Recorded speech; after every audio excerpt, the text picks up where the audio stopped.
Okay, so this is what I kind of wanted to, I want to bring you guys inside here to kind of take a look at what I was doing.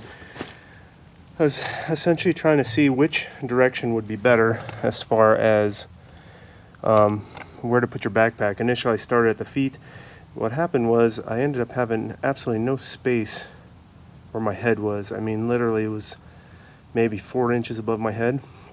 So what I'm trying to do now is, in lieu of putting it at my feet, basically I'm shoving the pad as far down as it can, and then I'm using my using this upper corner, or rather this left corner over here, because this has the most amount of space between the wall and the ground, or rather my pad.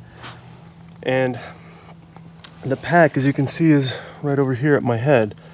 Now it is a little bit tight, but what's nice about the pack being at your head is that you can use it to push the wall of the tent up so that it's not necessarily so much on your face. So when you lay down, hopefully this is getting in the picture. When you lay down, this is actually up higher right here than it was. So it kind of gives you a little bit more space, but as you can see, it is actually doable. You can have your pack in here with the Solplex. Granted, it's going to be a little bit tight.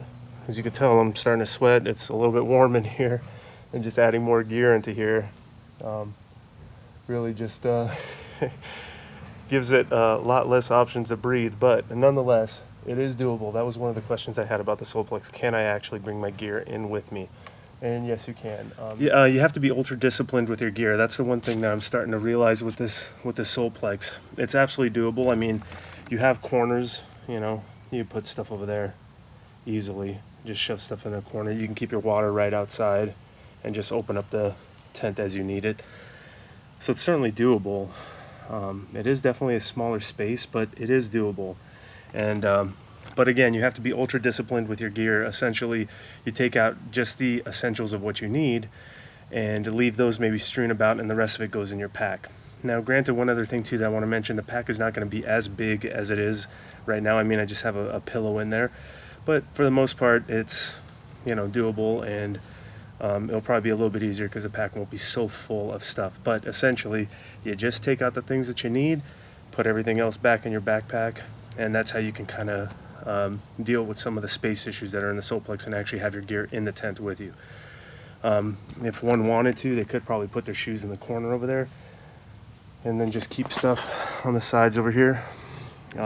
One other thing too that I wanted to make mention was the amount of space between the foot and the top over here. You have to be very careful when you're moving around so that you don't brush the top. If there's some condensation, you might get it on your sleeping bag. But you know, it's just an issue of, you know, getting used to the tent and how it operates in that regard.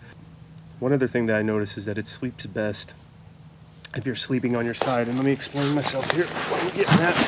When you essentially lay down, if you're a side sleeper, a lot of times you'll bring your knees up a little bit, and what it does is it kind of gives you a little bit more space overall. So it's almost like as if you're a side sleeper, it's just going to make this tent just that much easier to work with. Yep, and there you go.